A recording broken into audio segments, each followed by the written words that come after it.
My name's Kane Tack, and this is my PADAR 3 Assignment 1.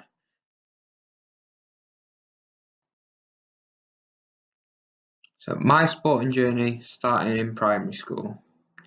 I started playing multi-sports at a very young age, of around 4 years old. This is when I started primary school. These sports included the generic football, touch rugby, quick cricket, rounders, the generic ones you play in PE, etc. As I got a little older, I moved more towards football and touch rugby and began to play for the primary school teams, whilst also playing the other sports at the same time during PE. This grew my love for football, however, and from there on I focused my time on playing football. So my sporting journey through secondary school, I continued my football and my rugby into secondary school. However, the rugby progressed into rugby union full contact. I also joined the football team and the rugby team. However, due to the level of football being higher and the other players being deemed better, I was left on the bench for most games. Due to frustration and a lack of motivation, I dropped out of the football team and decided to pursue rugby instead, due to me personally being better at this sport, and I actually got game time. It's supported by Alan 2003. I discovered that I was good at other sports, specifically gymnastics and boxing. I decided that I would join the school's gymnastics, boxing and breakdancing clubs, sampling different sports, supported by Hastings 1994. Unfortunately, due to low numbers, us only being 3 of us, occasionally 4, in the breakdancing club, it was dispersed. And due to my slow physical development and being very small, I had to drop out both the rugby team and the boxing club, because everyone else was bigger than me, and this is supported by Adams 2005. Continuing my sporting journey through secondary school, due to gender stereotypes and bullying from other males in my class, I felt pressure to drop out of gymnastics club, as I was the only male on the team and often teased for this. This is supported by Dooley et al. 2013. After this, I took a break from sports and just took up running outside of school to keep fit whilst playing football recreationally with my friends. I decided to do this because I had a discussion with my mother about my future, and sport didn't seem like a feasible option, and I decided to pursue my maths and science instead because I foreseen a future for myself in these. As a result of this, I decided against doing GCSE BTEC PE and decided to choose extra science instead to further progress my scientific knowledge. In my final year of secondary school, I decided to join the athletics team due to all the running I did outside of school. I was a long distance runner competing in cross country and the 1500 metres. Due to dropouts, I also rejoined the football team again, and I finally managed to get the game time that I wanted, often coming off the bench as a sub, but I still played this time, which in turn led to me signing up for my local team, Alston FC youth side. However, this was short-lived because the coach slash manager moved away with his kid, and there was no one else that wanted to take on the role, as it was volunteer and there's not a lot of sporting people up in Alston, unfortunately.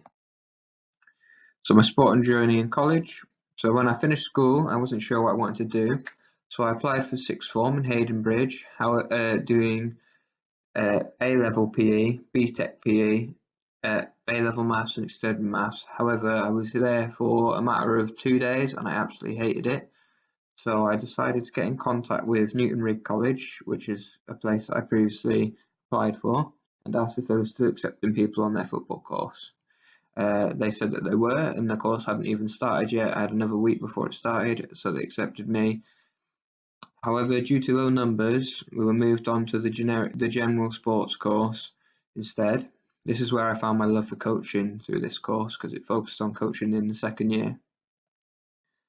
I only played football at college. However, due to both the training times being the same time that my taxi left to go back home on a Wednesday, and the increase in level of playing, I rarely got game time, so I dropped out the team much like secondary school and decided just to play it recreationally and focus on my studies. This is supported by Somerset and Huare 2018. This is my sporting journey in university. So just to start off with, I signed up for trials for the men's football team. I got through the first trials due to a very good performance in the centre mid position, which is my personal position in football. However, when I got to the second trials, where you had to play more game based, they decided to play me in fullback, and I'm not the fastest player, and I was playing against people who were very quick and didn't really stand much of a chance. I'm now going to play a video which shows my journey through university, all the courses I've achieved and all the experiences I've had.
Just to build on these experiences, I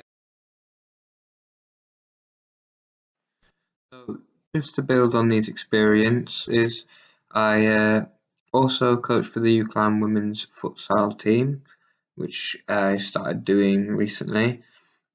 And very recently, I had just gone up on stage to accept the GLL Sports Award Community Club of the Year award.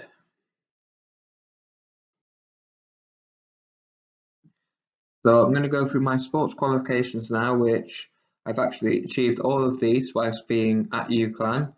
I didn't have any NGB badges or anything like that prior to coming to UCLan. So I got my FA Level 1 in coaching football. I achieved this in first year, right at the start. I also have my FA Level 2 in coaching football. I started this in my second year, did my sessions in that in third year, recently achieved this. I got my FA Level 1 in coaching futsal. I did this in my second year. I got this free through UCLan. I got my FA Level 2 in coaching futsal. I did this year. Fantastic course. I really enjoyed it. I have my FA Level 1 in emergency first aid, which comes with the Level 1 in football. My FA Safeguarding Children also comes with the Level 1 in football. FA Welfare Officer course, which I've recently done this year as well. My FA Coaching Disabled Footballers. My Sports Coach UK Equity in Your Coaching. Sports Coach UK Safeguarding and Protecting Children, and First Sport Multi Skills Level 2, which is currently pending due to delays in the course running. Sports related work experience in college, for my placement module, I went into Penrith Leisure Centre for 2 weeks, which is run by Greenwich Leisure Limited. I did things like I assisted running gym sessions. I assisted James Pitton, the head PT there. I I assisted the lifeguards at the swimming pool, and I also did a lot of cleaning, which is something that comes with working in a leisure centre, unfortunately. In college, we also ran an orienteering event, a course in first year. For an event management module, we ran a FIFA tournament, which is not massively sport related, but it was on a sports course, and it was looking at running an event. So university wise, I've been at Sir Tom Finney Preston Soccer Centre since the start of the first year, so I'm in the third year now, and I'm currently actually the head coach there. So I organise all the taxis, I organise all the coaches, like their availability and who they're going to be coaching, what grids. I also coach at Sir Tom Finney Football Club at the under-9 Blues as my team. I also coach the UCLan Women's Football Club. In second year, it was part of my placement for performance analysis. However, now in this year, I was supposed to be the first team assistant coach. However, due to the second team coach having to leave and not being able to find a new one, I took that role, so I'm the second team head coach. I coached the UCLan Women's Futsal team. I did the Blackpool Cup last year, and I'm doing it this year over Easter. Part of placement last year for coaching the community module. I was at Westview Leisure Centre, Greenwich Leisure Limited, and then I've also volunteered in general events such as the FA's People's Cup, Girls Football Week, course rep, helping out on sports fairs with the women's football team, with Sir Tom Finney, stuff like that general. So skills and opportunities I've attained. Say over the 3 years, my confidence has grown massively. It's supported by Veely and Chase. It's come through just coaching sessions, just a general. As a uni student, it's just grown massively. My punctuality, my professionalism has grown. Enthusiasm's grown massively. In first year when I showed up, I was incredibly shy and didn't really like standing up in front of people, but just through coaching, it's grown massively, and having to coach kids, you need a lot of enthusiasm. My communication skills have grown, not just talking verbally, physically as well. My body language, my hand language, like how I use my hands, stuff like that. Using physical cues, using my eyes, my head, stuff like that has grown massively. My IT skills have grown again. They were pretty good when I came to uni, but they've grown even further. My analysis skills, I had none before I came to uni. Now I can code games, film games, make notational analysis really well, supported by Wright et al. 2013. My leadership has grown. Before I came to uni, I didn't want to lead anything. I was just happy to help out. Now I love leading stuff. I love leading sessions. I love taking lead of things. My independence has grown. I've done a lot of things by myself without the help of people. My teamwork's grown a lot. I've learned how to work in a team a lot better than I used to before. My creativity, supported by Mervyn Roth, has really grown. It's defined almost my coaching career so far. How creative my sessions are, they're different. I've had a lot of people tell me that when I've run something, they've never seen anything like that before, and they really like it and they enjoy it. My learning skills have grown very well. My teaching styles, supported by Moston 1966, have really grown. Before I I did a little bit in college, but I didn't know what Moston's teaching styles were. But really, it would have just been command. I did a little bit of Q&A, but I didn't know what they were. Now I know. I always use Q&A, guided discovery, things that help the players learn for themselves to learn better.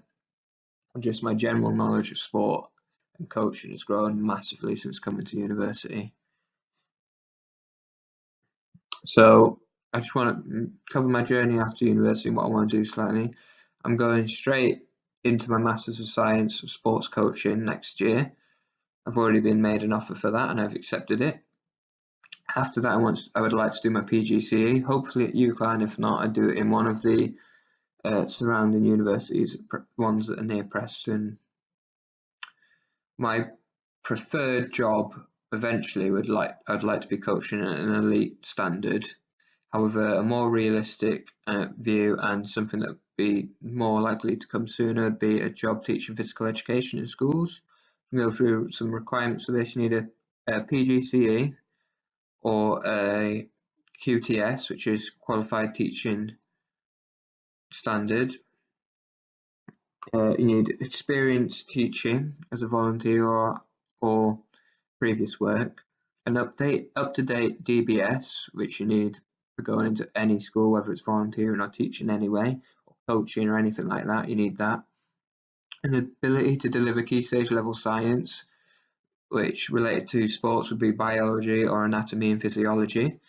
You need to be inspiring and a role model to the kids, which I feel like I am because I have good professional conduct and I'm very punctual. You need to be creative and innovative in your teaching styles, which I feel like I've learned how to be an innovative coach and teacher from university, of how innovative the lecturers are here.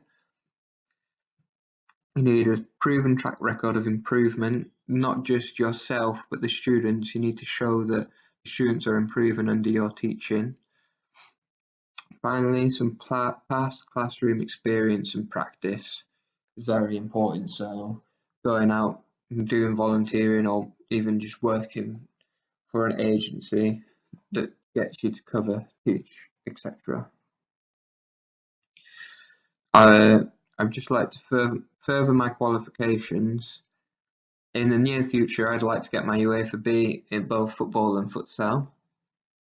Maybe in the far future, I'd like to get my UEFA A and UEFA Pro license in football. I'd like to get my level 1, level 2 and UEFA B goalkeeping coaching. Hopefully doing my level 1 goalkeeping coaching this year. I'd love to do my basketball level 1 and level 2.